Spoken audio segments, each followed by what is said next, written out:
안녕하세요. 반갑습니다. 말씀을 사모하는 여러분, 성경을 하루 한 장 내지 두 장 읽어서 성경을 통독하는 프로그램 이 방에 찾아오신 여러분들을 환영합니다.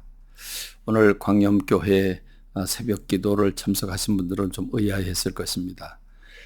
다음 주 걸 준비하다가 제가 착각을 했습니다. 오늘 금요일이라 마가복음을 묵상해야 되는데 제가 출애굽기 40장을 묵상을 했습니다. 죄송합니다. 이 마가복음 6장을 우리가 읽어보면 예수님이 갈릴리 사역을 아주 왕성하게 하시는 모습을 볼 수 있습니다. 두루 다니시며 가르치시는 그 주님이 아주 얼마나 왕성한 활동을 하는가. 이 마가복음 6장 한 군데만 해도 고향에 가셔서 복음을 전하시고 12 제자를 파송을 하시고 또 세례 요한이 죽고 그런가 하면 5,000명을 먹이시고 또 바다 위를 걸으실 뿐만 아니라 게네사렛에서 병자들을 고치시는 그런 얘기가 나옵니다. 특별히 우리가 이 성경 말씀을 우리가 묵상하다가 우리가 깨닫는 부분들이 생기면 얼마나 감사한지 모르죠. 여러분, 예수님이 고향으로 가시죠. 나사렛에 가십니다. 가셔서 복음을 전하시는데 사람들은 도대체 이런 지혜와 능력이 저게 어디서 어떻게 나오게 된 것인가 이렇게 의아해합니다. 놀랍니다. 무슨 말씀인가 하니 지금 자기 동네에는 예수님의 동생들이 4명이나 있고 그 누이들도 있는데 그런데 도대체 어떻게 된 거냐? 우리 동네 사람인데 그 부모도 우리가 잘 알고 형제들도 잘 아는데 저 예수는 저 도대체 어떤 사람인데 저런 지혜와 능력이 나왔는가 의아해합니다. 여러분, 그러면 그 말씀을 받고 감동이 되면 거기에 순응하고 따르면 되지 않겠습니까? 그러나 그들은 고정관념이 더 컸습니다. 예수님이 자기 동네 사람이라고 하는 것, 그리고 그 동생들이 자기 주변에 같이 살고 있다는 것, 그러니까 별 볼 일 없는 사람이라는 거지요. 그래서 그들은 믿음으로 받아들이지 아니하고 고정관념을 붙잡게 됩니다. 그러니 주님께서 그들에게 어떤 능력도 나타내지 않으셨다.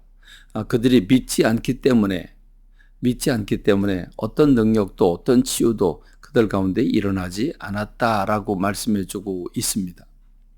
그렇습니다. 고정관념이라는 게 무엇이겠습니까?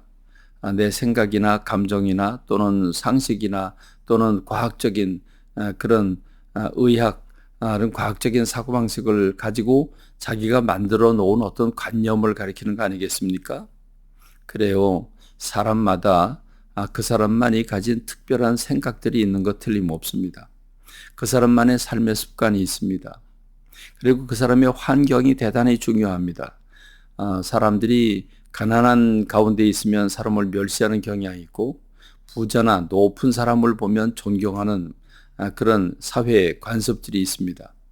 그러다 보니 예수님에게서 그런 지혜와 능력이 대단한 상상할 수 없는 사람으로서는 할 수 없는 일들이 일어나고 있지만 그럼에도 불구하고 그 동생과 그 가족들이 우리 주변에 있다고 하는 것 한 가지 그 고정관념이 더 커서 예수님을 배척합니다. 그래서 예수님은 아예 주님께서 어떤 그 치유도 행하지 않으셨다 이렇게 말씀하는 걸 보면 가슴 아프지 않을 수가 없습니다.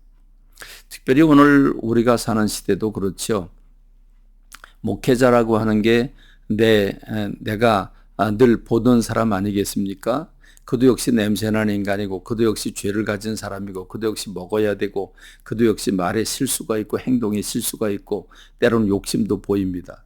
그러다가 보면 나와 같은 사람이라고 하는 똑같은 동일한 사람이라고 하는 생각에 사로잡혀서 하나님이 보내신 하나님의 종이라고 하는 사실을 종종 잃어버리곤 합니다. 그래서 자기 주장을 더 세게 주장하고 그리고 무시하거나 공격하거나 또는 불평하고 원망을 털어놓는 경우가 있지요. 우리가 예수님이 고향에서 배척을 받으신다는 걸 우리가 생각해 보면서 좀 깨달을 바가 크다 생각이 됩니다. 그런가 하면 예수님께서 12 제자를 두 명씩 짝지어서 보내시는 말씀을 찾아볼 수 있는데, 그때 주님께서 귀신을 제어하고 귀신을 제어하고 병을 고치는 권능을 그들에게 주셨다고 하는 사실을 말씀해 주고 있습니다. 그리고 제자들은 순종하고 나갑니다. 그래서 하나님의 나라를 전파하지요. 그 성경은 얘기합니다. 많은 귀신을 쫓아내고 병자들을 고쳤다라고 말씀하고 있습니다. 예수님은 제자들에게 말씀을 하십니다. 어떤 것도 걱정하지 마라. 어떤 것도 챙겨가지 마라. 두벌 옷도 필요 없다. 너희들이 어떤 미래를 생각하고 너희들이 근심하고 걱정하고 이것저것 챙기는데 아니다. 너희들이 전도하러 갈 때는, 하나님의 일을 할 때는 조건 없이 믿고 가라. 하나님께서 일하는 사람의 입에 입을 괴롭게 하지 않는다. 반드시 먹을 것 주시고 잘 때를 만들어 주시고 하나님의 삶의 여건 만들어 주실 테니까 그런 거 걱정하지 마라 라고 말씀하십니다. 두벌 옷도 가져가지 말라고 그럽니다. 우리는 하루 이틀 여행만 가도 벌써 옷을 챙기고 여러 가지 장비를 챙기지 않습니까? 그걸 생각하면 예수님의 말씀이 우리와 얼마나 동떨어져 있는지를 우리가 생각해 봐야 합니다. 우리는 모든 걸 다 내 능력으로 하려고 그러고 미래까지도 다 준비하느라고 허리가 휘도록 일을 합니다. 그렇습니다. 주님은 오늘 우리들에게 우리를 사랑하셔서 주의 일을 하는 사람들에게 먹이시고 입히시고 인도하신다는 사실을 깨닫는 우리가 되기를 원합니다.